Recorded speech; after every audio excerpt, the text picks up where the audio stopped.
Alhamdulillahirabbil alamin. Wassalatu wassalamu ala asyrafil anbiya'i wal mursalin wa ala alihi wa ashabihi ajma'in. Amma ba'd.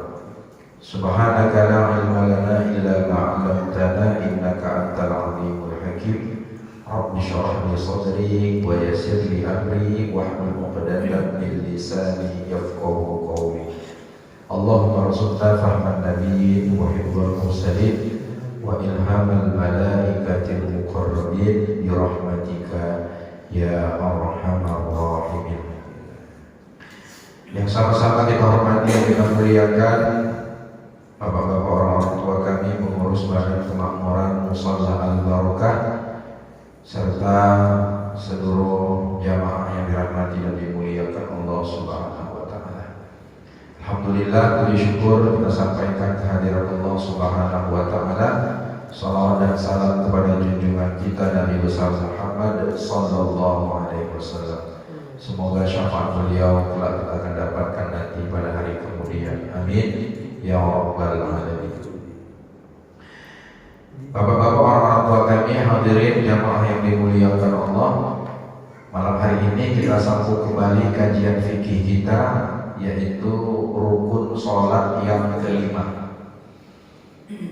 Pada pertemuan beberapa atau sebulan yang lalu, kita sudah mengkaji rukun sholat yang keempat, yaitu membaca Al-Fatihah.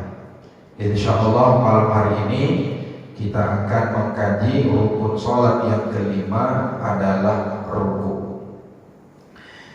Bismillahirrahmanirrahim. Qala al-muallif rahimahullahu ta'ala wa nafa'ana bihi wa bi barakati ulumihi fid dharain amin ya mujibas sa'ilin. Ar-ruknul khamisu, rukun sholat yang kelima, ar-ruku adalah ruku. Orang yang sholat wajib ruku, karena ruku adalah merupakan rukun sholat. Jika seseorang yang sholat tidak mengerjakan ruku, maka sholatnya tidak sah.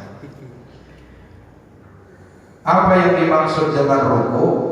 Ar-ruku'u wa huwa lughatan, ruku menurut bahasa al-inhina, artinya membungkuk, doyong, bahasa Jawanya doyong, membungkuk. Wa syar'an, sedangkan menurut syara, menurut istilah, ruku itu adalah inhina'ul musalli bila inkhinasin, bihaitsu tanalul rohatahu rukbatayhi. Menurut agama, menurut istilah, ruku itu adalah membungkuk bagi orang yang sedang sholat bila inkhinasin, tanpa inkhinas. Inkhinas ini tanpa membungkukkan atau membusungkan badan. Nanti kita jelaskan inkhinas itu apa. Bihaitsu tanalu rohatahu rukbatayhi, ruku itu bungkuk badannya itu dengan sekira-kira meraih kedua telapak tangannya akan kedua lututnya. Jadi ukuran ruku itu sekira-kira kedua tangan orang yang sholat itu meraih atau memegang kedua lututnya. Kedua tangan orang yang sholat itu sekira-kira dapat meraih kedua lututnya. Nah, itulah ukuran ruku. Nah, jadi ukuran ruku itu sekira-kira membungkuknya itu kira-kira kedua telapak tangan kita ini meraih kedua lutut kita. Nah, inilah ukuran ruku. Kalau kita raih, inilah dia ruku itu. Namanya inhina. Kira-kira ya. Kalau enggak kita pegang kedua lutut kita itu apa? Misalnya tangannya enggak ada, mohon maaf, putus tangannya. Jadi macam mana cara rukunya? Dikira-kirakan seakan-akan tangannya itu meraih kedua lututnya. Nah gini lah, ini tangannya enggak ada nih. Nah itu dia. Itu disebut dengan ruku.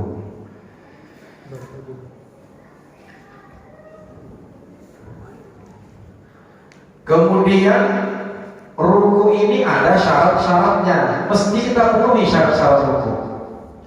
Jika salah satu syarat ini tidak kita penuhi, nggak kita jalankan, maka ruku kita nggak sah, sholatnya pun nggak sah. Jadi diatur betul itu bagaimana sholat itu termasuk ruku. Apa syarat-syarat ruku? Syurutul ruku'i sittatun. Syarat-syarat ruku itu ada 6. Yang pertama, ayyasiha ma qablahu minal arkan. Ruku itu dipandang sah. Pertama syaratnya adalah bahwa sah rukun yang dilakukan sebelumnya. Apa rukun sebelum ruku? Membaca Al-Fatihah. Kalau membaca Al-Fatihahnya tidak benar sesuai dengan yang kita kaji pada bulan yang lalu, maka rukunya pun tidak sah. Pastikan sah dulu rukun membaca Al-Fatihah itu, baru sah rukunnya. Jadi 13 rukun sholat ini Pak, ini mesti sah semua di berurutan. Misalnya rukun yang pertama takbiratul ihram beserta niat, itu tidak akan sah kalau rukun yang sebelumnya juga tidak sah. Jadi diperhatikan betul. Kalau tidak sah rukun yang sebelumnya itu, seperti membaca Al-Fatihah itu, maka lagu sia-sialah rukunnya itu. Sia-sia rukunya. Yang kedua syarat daripada ruku ini adalah Allah yaqsida bihi ghairahu, bahwa ketika dia melakukan ruku itu tidak bermaksud atau tidak berniat selain ruku. Jadi ketika kita hendak ruku, ya maksudnya mau ruku, bukan karena sesuatu yang lain. Contoh, misalnya handphonenya jatuh, dia baca Al-Fatihah nih, ghairil maghdubi alaihim waladdallin, kita anggap aja nih rakaat ketiga. Jatuh handphonenya, diambilnya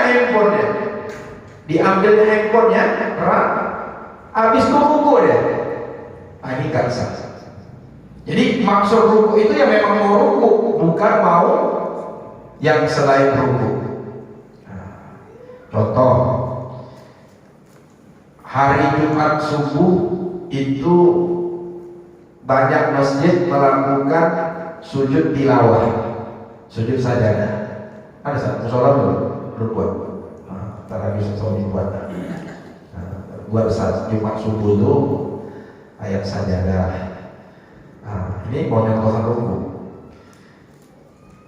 Jadi si makmum ini sudah biasa setiap Jumat subuh itu, misalnya kayak di masjid kami ada Masjid Asy-Syakirin, ada, sama di Masjid Al-Ikhlas juga ada yang di depan Al-Hidayah. Karena di Masjid Al-Barakah ini tak ada, kepinginlah dia mau sujud tilawah ke sana, datanglah dia ke Masjid Al-Ikhlas. Dia dapat kabar bahwa di situ akan diadakan sujud sajadah. Bacalah kan, innama yu'minu bi ayatina alladziina idza dzukiru biha kharru sujjadan wa sabbahu bihamdi rabbihim wa hum la yastakbirun. Ini biasanya setelah wa hum la yastakbirun itu imam sujud sahwi. Tapi entah kenapa imam pun tak sujud, bukan sujud tilawah, tapi entah kenapa imam pun tak sujud tilawah, dia rukuk, dia Allahu Akbar. Si makmum tadi dia kan mau sujud tilawah, niatnya mau sujud tilawah, tapi karena dijumpainya imamnya rukuk deh. Nah, ini rukuknya nggak sah. Kenapa? Karena dia berniat bukan mau rukuk, tapi kejebak dia. Jadi yang posisi macam mana nih? Rukuknya tidak sah, tapi sholatnya nggak batal. Berdiri balik, berdiri dia balik, lakukan rukuk pulang. Itu dia. Ya. Jadi hendaknya ketika hendak rukuk itu niatnya maksudnya memang mau rukuk, bukan karena mengambil handphone, bukan karena mau sujud tilawah. Misal contoh lagi, setelah membaca Al-Fatihah, itu kan rukun, baca surah kan sunnah. Tiba-tiba jatuh dia, oyong dia. Jadi waktu ghairil maghdubi 'alaihim waladdallin, amin, gerbek jatuh dia. Habis jatuh sadar, langsung naik rukuk, dia nggak sah rukuknya, nggak sah. Berdiri dulu tegak lurus, baru rukuk. Allah. Itu syarat yang kedua. Maksud dia rukuk itu yang mau rukuk, bukan karena maksud yang lain.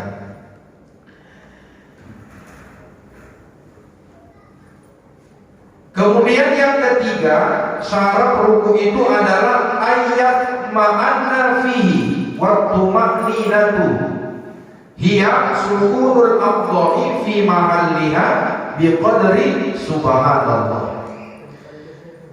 Orang yang rukuk itu hendaknya dia tumakninah dalam rukuknya. Apa itu tumakninah? Tenangnya anggota tubuhnya pada tempatnya dengan seukuran membaca subhanallah. Jadi syarat rukuk yang ketiga itu ada tumakninah. Tumakninah ini artinya tenangnya anggota tubuh kita pada tempatnya dengan seukuran membaca subhanallah. Contoh, kita sholat sendiri aja lah Pak ya. Sholat sendiri, baca Al-Fatihah, waladdallin, amin, bismillahirrahmanirrahim, qul huwallahu ahad, Allahus samad, lam yalid wa lam yulad wa lam yakul lahu kufuwan ahad, Allahu akbar, sami'allahu liman hamidah.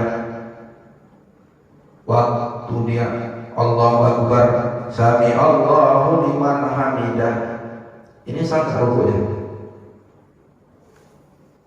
Allahu akbar, sami'allahu liman hamidah, sah nggak rukuknya? Enggak. Kenapa? Karena tak ada tumakninah. Jadi Allahu akbar, tenang dulu anggota tubuh kita ini pada waktu rukuk itu. Nah, tenang. Tenangnya seberapa lama Ustaz? Seukuran membaca subhanallah. Jadi Allahu akbar, subhanallah, baru sami'allahu liman hamidah. Ini hati-hati, bulan 3 udah banyak kejadian nih. Sholat tarawih, imamnya Imam Valentino Rossi, hati-hati. Jadi ukurannya, berhentinya itu, tenangnya itu, nah itu sekira-kira membaca subhanallah. Ini sunnah-sunnahnya belum lagi. Pokoknya setiap kita kali rukuk itu nggak boleh langsung, artinya tenang dulu, berhenti sebentar. Nah, tenang. Nah, makanya baca tasbihnya itu Pak, tunggu sempurna dulu rukuknya. Kadang-kadang kita enggak, tarawih kadang-kadang awal menjadi ngomong Allahu akbar, masih Allahu akbar, subhanallahil azim, subhanallah. Enggak boleh, tenang dulu dia. Tenang, subhanallahil azim wa bihamdi. Sekali dapat jadilah. Baru sami Allahu liman hamidah. Mesti ada tumakninah. Nah, tumakninah ini termasuk juga salah satu rukun daripada sholat. Tumakninah. Jadi jangan Allahu Akbar, sami Allahu liman hamidah, belum tenang lagi udah iktidal. Itu enggak sah. Itu yang ketiga, tumaknina. Kemudian yang keempat, antakuna tumakninatu fihi yakinan ay mutaakkidan minha. Falau syakka hal tumaknin al-atma'anna amla fala yasihah. Jadi waktu kita tumakninah itu Pak, mesti yakin kita memang betul-betul lah kita itu sudah tumakninah dengan yakin. Jangan ragu-ragu. Kalau kita ragu-ragu, ini udah tumakninah apa belum ya? Tumakninah apa belum ya? Nah, jadi tumakninahnya itu mesti yakin gitu. Yakin tumakninahnya. Jangan nanti Allahu Akbar, sami Allah, udah tumakninah belum ya? Jangan. Ini gak sah nanti rukunya. Mesti yakin betul kita tumakninahnya. Kalau dia ragu apakah dia sudah tumakninah atau belum, maka tidak sah rukunya. Kemudian yang kelima, ayyan hadiya bihaitsu tanalu rohatahu rukbataihi wa illam yadhhuma bil fi'li. Ini saran yang kelima. Hendaklah orang yang ruku itu membungkukkan badannya bihaitsu tanalu rohatahu, dengan sekira-kira mencapai atau meraih kedua telapak tangannya akan kedua lututnya, meskipun dia tidak meletakkannya dengan nyata. Ini saya bilang tadi. Jadi, balik lagi saya berdiri. Memang agak capek ini, praktek ini, resiko lah ya kan. Nah, jadi syarat yang kelima itu membungkuknya orang yang ruku itu sekira-kira kedua telapak tangannya itu meraih kedua lututnya, meskipun nggak ditempelkan tangannya itu ke lututnya. Misalnya Allahu Akbar, dia gini aja, bisa diraihnya lututnya nih, jadilah rukunya. Masalah lurus nanti itu sunnah. Yang penting ukuran ruku itu batas minimalnya seakan-akan kedua telapak tangan kita ini bisa meraih lutut, walaupun tidak kita pegang lututnya. Memegang lutut sama lurus 90 derajat hukumnya sunnah. Sunnah. Nanti yang nggak boleh ini khinas gini. Ini khinas tadi, mendongak dia, tidak membungkuk. Ada rasa gitu. Ustaz encok, kalau encok lain cerita ya. Ini masih sehat sahabat. Itu ya Pak. Yang kelima tuh.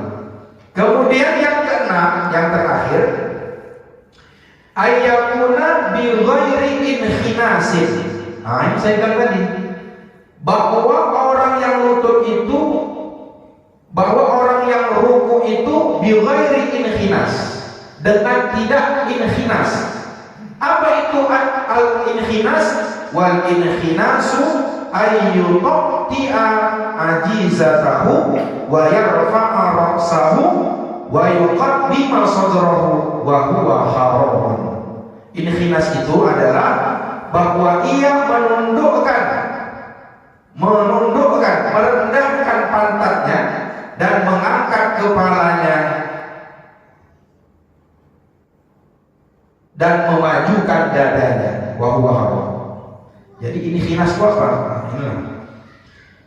Dia merendahkan pantatnya, kemudian dia angkat kepalanya dan dia memajukan dadanya. Pas macam mau foto main bola. Sebelah foto sebelah orang kayak gini kan? Oh. Kalau kayak gini tak sah. Ini rukunya inkhinas. Tak bisa. Ya.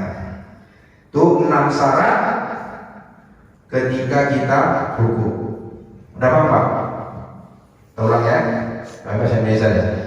Syarat ruku itu 6. Yang pertama mesti sah rukun yang sebelumnya. Yang kedua tidak menyengaja ruku pada selainnya. Yang ketiga tumakninah dalam ruku. Yang keempat, rukuknya itu tumakninahnya betul-betul yakin. Yang kelima, membungkuk tanpa inhinas. Jadi membungkuknya tadi apa? Ukurannya apa? Sekira-kira telapak tangan kita meraih kedua lutut, meskipun tidak ditempelkan atau kita pegang lututnya. Yang keenam, tidak boleh inhinas. Kalau inhinas maka tidak sah rukuknya. Itu syarat-syaratnya. Paham kira-kira Pak ya? Sampai sini ada yang bertanya. Ini pertanyaan tentang sunnah-sunnah. Kalau ada pertanyaan silakan Pak tentang rukuk.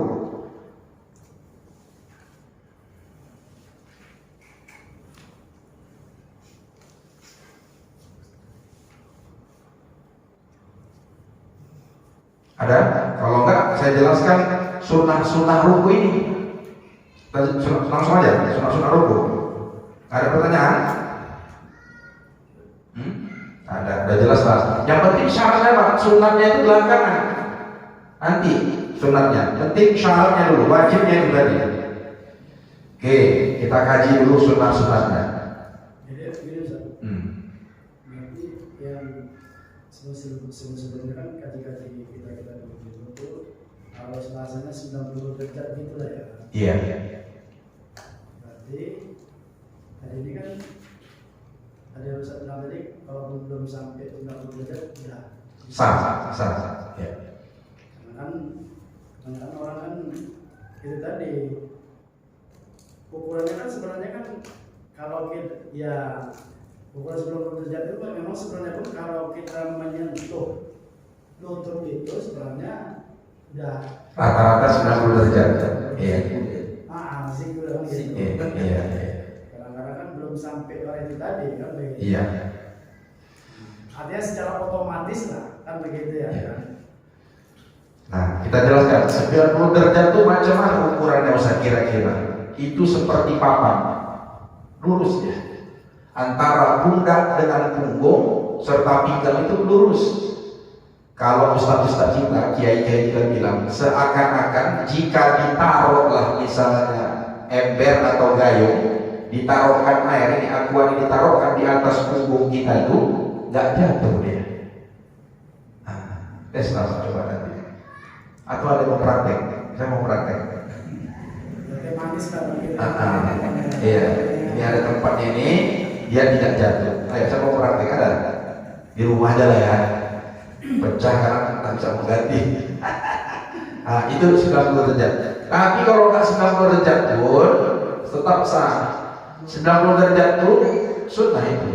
Yang membatalkan itu tadi apa? Inhinas, mendongak dia. Ada depan, mata di bawah. Pas macam foto main bola tadi lah. Itu tak sah. Tapi kalau kurang-kurang sedikit sunnah. Tapi Ustaz, tidak pun ya kebanyakan ya kan, tidak pun inhinas tadi itu. Banyak orang kan yang mengatakan Allah begini ya udah jamnya Allah udah mana ini dah. Tidak pun ada yang ini ada mendengarkan wajah dan melampakan dada ya kan. Ya mengatakan lah ya kita tadi kan praktek saja. Allah baru gini Allah. Itu nggak sah. Itulah. Ada tumakninah. Itu bukan karena berdiri, bukan karena bungkuknya, tapi karena tumakninahnya. Artinya kan kalau jemaah ibu-ibu bilang Ustaz, saya tengok ibu itu kalau sholat sunnahnya kok cepat kali ya. Itulah bu. Ya pasti kan gitu kan. Kebanyakan lah ya kita berada kan. Bapak kata ya baru gini. Kan begitu ya kan. Tidak pun sedang mendengar kali. Iya. Allah. Iya. Banyak. Maka saya bilang mesti betul-betul tumakninah. Kita sih yang dibentuk kita tumakninah itu. Jangan sampai ragu. Kalau ada encoknya ya. Nah, itu nanti cerita unsur. Jadi kalau unsur ada teknisnya nanti. Ya. Baik. Bisa kalau ada rukuk, ada berat mau berdiri dia berhenti lagi. Nah, gini dulu baru berdiri. Ada sakit mungkin. Oh, mungkin ada sakit. Tak apa. Sini enggak sih? Enggak. Ini Tak apa. Ini enggak. Enggak apa-apa. Mau berdirinya kan? Enggak apa. Yang penting Udah enggak sempurna berarti. Ya, enggak ada mempengaruhi sholat. Nah, cuma agak jelek aja dipandang. Mana gitu Pak Dedi.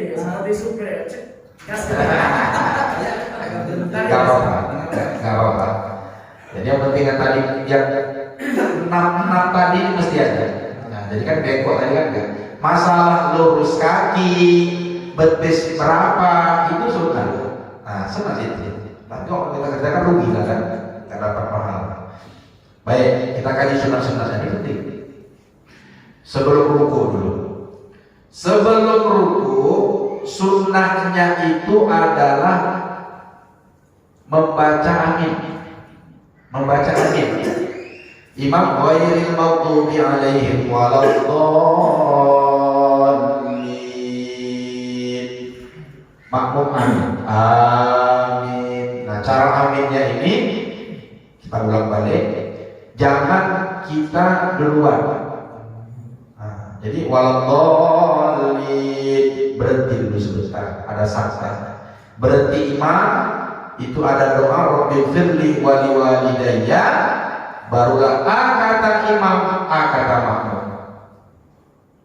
Itu baca amin sunnah. Setelah itu membaca surat. Setelah baca Al-Fatihah, membaca surat.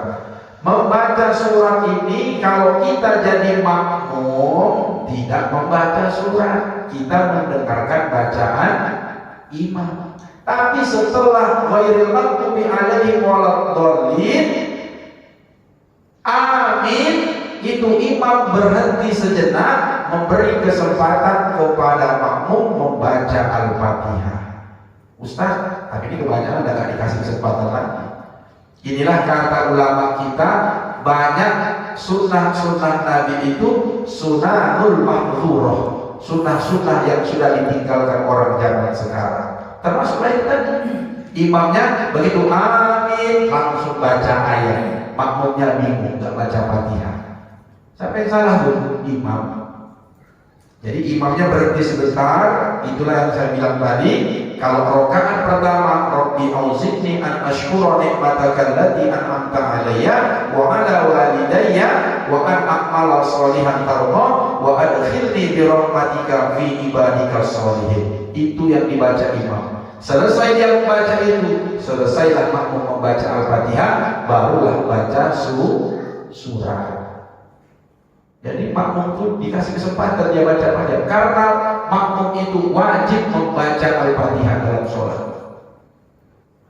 Nah, kalau berjamaah, rakaat pertama dan rakaat kedua setelah imam membaca Al-Fatihah, baru makmum membaca Al-Fatihah.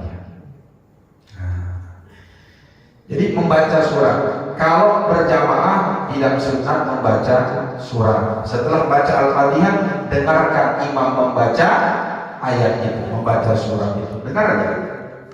Nah, setelah membaca surat, takbir untuk ruku.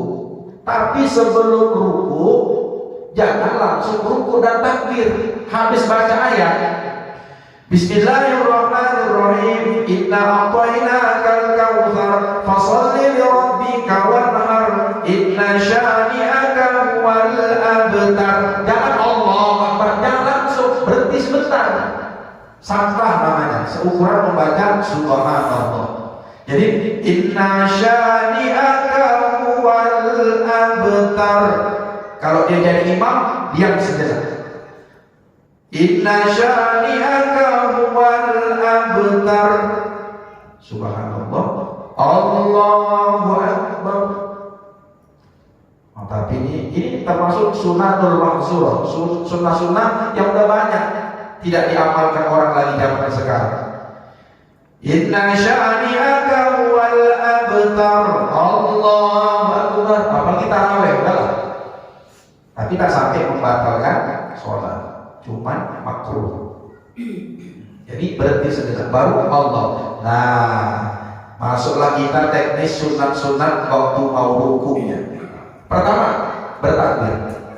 Namanya takbir intiqal, bukan takbiratul ihram. Kalau takbiratul ihram, takbir yang pertama kali Allah, itu takbiratul ihram, hukumnya wajib rukun.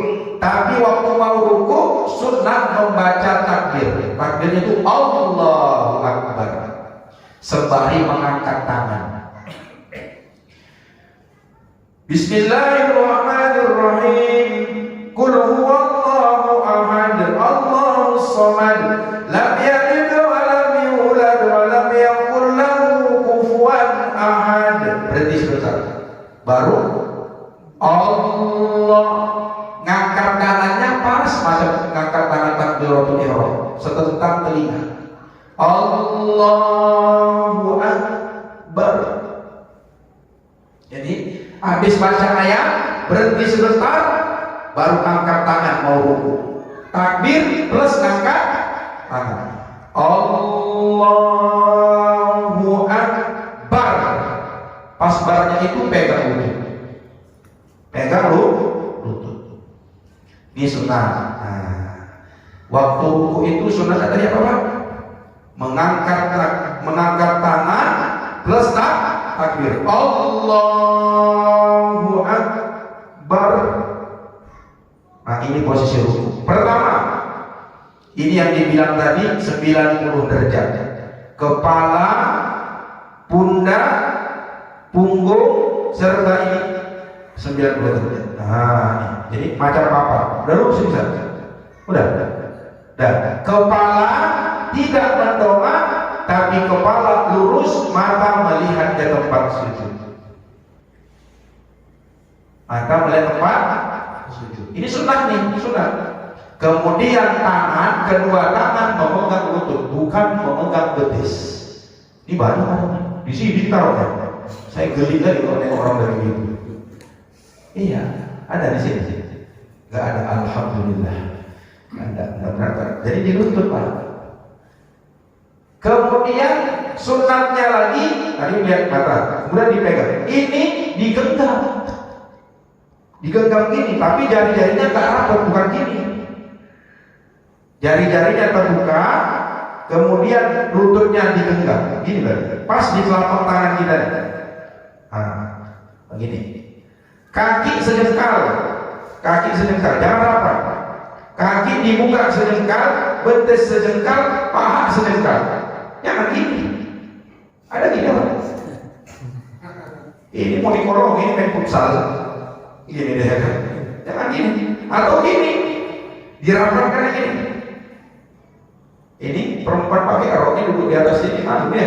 Nah, jadi gini. Nah, kaki dibuka lebar, sejengkal, ya sejengkal.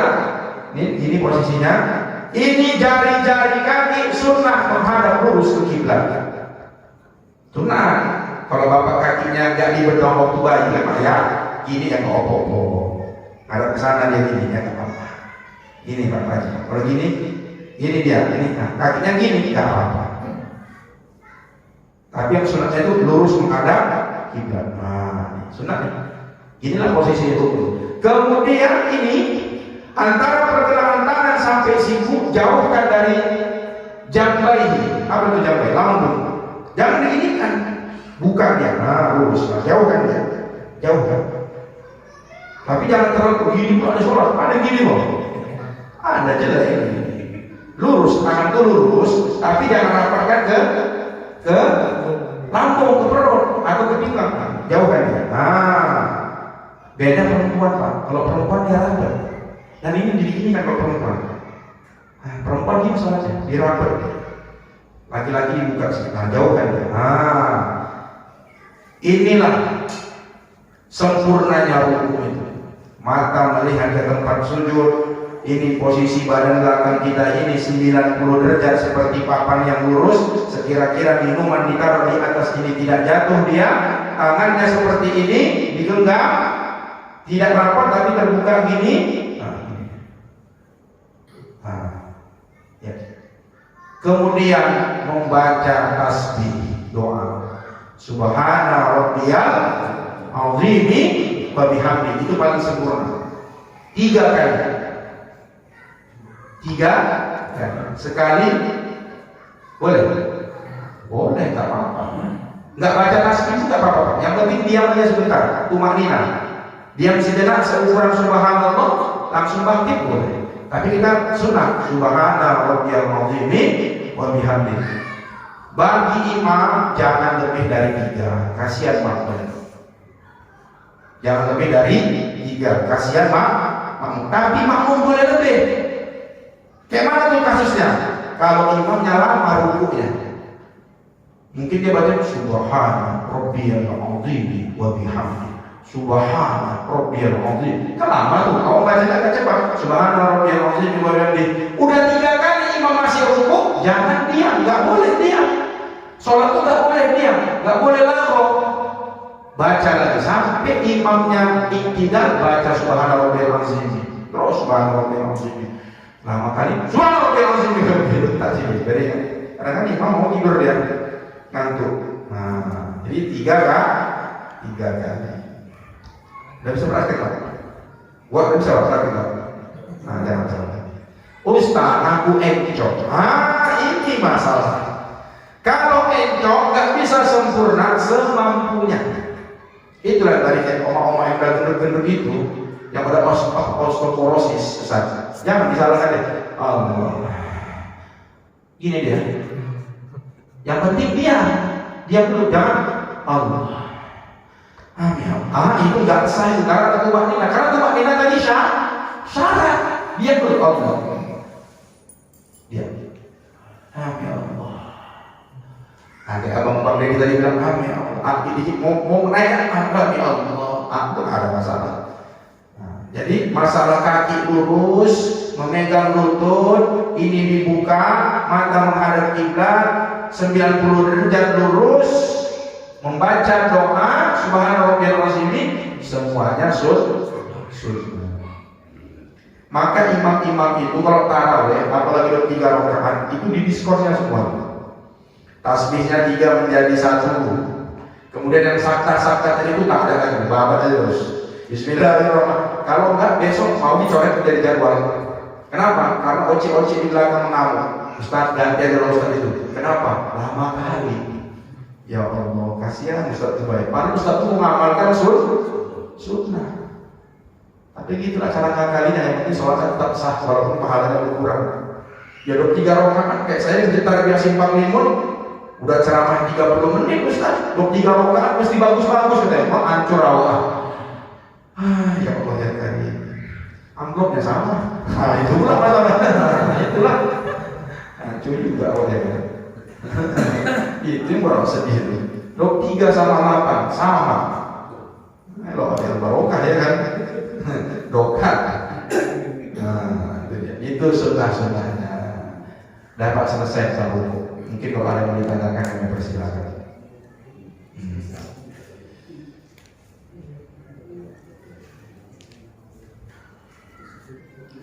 Insya Allah bulan yang akan datang kita iktidal. Gitulah ngaji itu tak bisa coba-coba bayar satu-satu dikaji dulu. Yang penting sempurna. Ya. Atau seputar yang lain pun boleh juga ditanya. Yang agak-agak aneh-aneh, ya tanyakan aja Pak. Kan saya bilang kemarin Al-Fatihah datang ke rumah Ustaz Saudi. Belajar kita Pak, baca Al-Fatihah itu yang benar. Jangan sampai Al-Fatihah nggak benar kita baca. Sedih kita nanti dalam kubur. Rupanya sholat kita itu nilainya 0, nggak dicatat Allah pahalanya, menuntut kita. Ya Allah, kenapa ibadah sholatku tak ada pahalanya kau buat? Macam mana sholat kau nggak sah? Loh, aku sah kok, sah kok ya Allah. Dari mana kau baca Al-Fatihah nggak beres? Udah dibilang Ustaz Mahmud, kau belajar ke rumah Ustaz Saudi, bawakan pulut sama telur, sama ayam kampung. Nanti kalau udah khatam kasih Ustaz Saudi, berikan sarungnya. Ini bisa tutup rumah Ustaz Saudi tutup, ya tutuplah bapak datang jong aja. Ya tutup. Ustaz Saudi buatkan teh manis, Singapura teh manis, dibuatkan kue. Besok tutup ya. Dibilang istri pula, rumah dibilang ibu itu kan. Ada Ustaz, kalau Ustaz gak ada, bilang aja gitu katanya. Kalau Ustaz nonton di depan TV ya kan. Nah, kenapa? Karena kita mau gratis saja. Mohon maaf Pak, ke toilet aja kita bayar 2.000 ya Pak. Ini untuk akhirat. Nah, Ustaz itu dimuliakan ya. Bukan Ustaz itu memang tak minta duit. Di mana Pak minta duit? Kalau dikasih terima. Ya kan Ustaz? Mana pernah minta? Kalian datang ke rumahku bayar, gak ada. Tapi kalau dikasih dia gak nolak. Nah itu beda. Jadi niat tahu hukum ini betul-betul lah kita kerjakan. Ya. Kita kan sering keluar kota kan bawa apa, karena kita bawa itu orang Kristen, jadi kita mau berhenti sholat maghrib itu bilang marah segini orang mau cepat, jadi kami lewat aja gitu, udah lewat nih maghrib, jadi tuh kayak mana bisa dikodok ke depannya gitu. Abang jalan kemana? Hah? Jalan ke Brastagi. Prestasi. Coba buka Google Map. Prestasi itu udah tak sampai gak 82 km? Sampai 82 km sampai. Coba buka Google. Kalau sampai berarti apa orang musafir? Lebih. Dari Medan ke Prestasi berapa kilometer? Jangan PP sekali gigi. 65. Berarti belum bisa musafir. Nah, ini sulit dijawab karena nggak macet. Kalau macet ada ketentuan. Kalau macet misalnya di jalan, nah itu bisa kita sholat di atas kendaraan. Tapi kalau kasus abang nih, karena Brastagi itu kita nggak tahu kondisinya kan. Iya. Pasti udah mobil mogok aja udah macetnya berjam-jam ya. kalau macet ada ketentuan hukum, boleh kita sholatnya di atas kendaraan. Tapi kalau bawa mobil, mana pula bawa mobil bisa sholat di atas kendaraan. Tapi kalau macet bisa berhenti sebentar, sholat di atas kendaraan. Namanya sholat untuk menghormati waktu. Tapi nanti waktu sampai di tempat tujuan, maka sholatnya diulang. Sama kalau orang umroh sama haji, itu di atas pesawat sholatnya, sholat. Tapi nanti sampai di kota Madinah, diulang sholatnya. Diulang sholatnya karena sholat di atas kendaraan tidak sah. Tapi untuk kasus abang ini, saya kira itulah toleransi beragama. Bilang aja ngertinya dia itu. Pak, sebentar ya aku sholat, insya Allah dikasih. Tapi kalau tadi misalnya abang 82 km, pas jaraknya untuk musafir, boleh nanti jamak takhir, boleh. Jamak takhir boleh. Itu saya bilang kalau musafir bisa atau macet. Tapi kalau normalnya pula, dia bilang ke sana dia, bang, bos, awak sholat dulu maghrib sebentar, 5 menit aja, masa nggak dikasihnya? Parkir kan sebentar, kan? Ngapain bang? Sholat, nggak marah lah dia. Kalau marah, aduh nggak ngerti juga saya kan. Saya bukan nyuri, saya bisa, jadi insya Allah bisa kalau dibilang bagus-bagus. Memang pakai kebiasaan kita kan artinya ya itu tadi mungkin karena belum terbiasa. Kalau kita mau cepat ya karena bang tamu-tamu kita nih ya kan, misalnya ya kita yang supir ya. Tapi dibilang gitu, kalau dia marah, kupecat kok gara-gara ini, serahkan aja sama Allah itu. Nah, nanti sholatnya dijaga aja. Sholatnya namanya dikodok, bukan diulang, dikodok. Tapi saya kira saya pernah ke Dubai, Batak supir tak berhenti ya. Akhirnya saya berani, saya segan awalnya karena kan penumpang kan Kristen Islam itu ke Dubai naik apa kami bintang utara itu. Jadi akhirnya saya beranikan diri. Saya bilang masuk, saya kok memang supirnya kan nggak yakin gitu.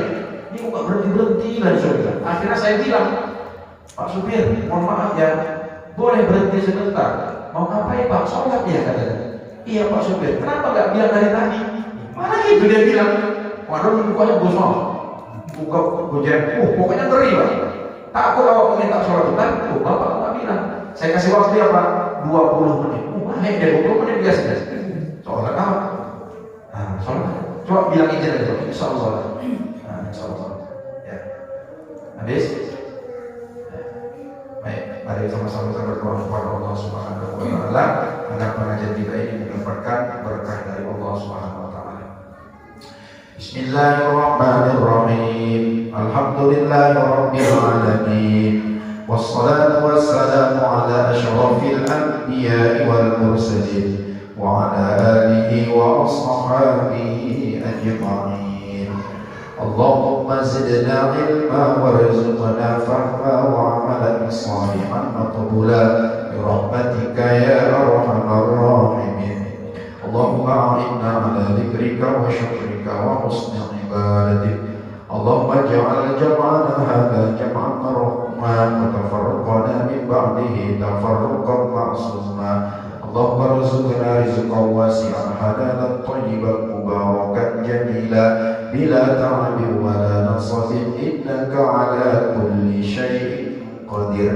ربنا آتنا في الدنيا حسنة وفي الآخرة حسنة وقنا عذاب النار.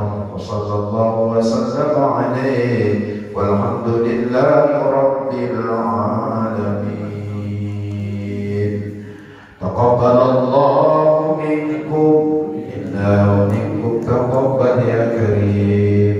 Penutup dengan kafaratul majlis. Subhanakallahumma wa bihamdik, asyhadu an la ilaha illa anta, astaghfiruka wa atubu ilaik. Assalamualaikum warahmatullahi wabarakatuh.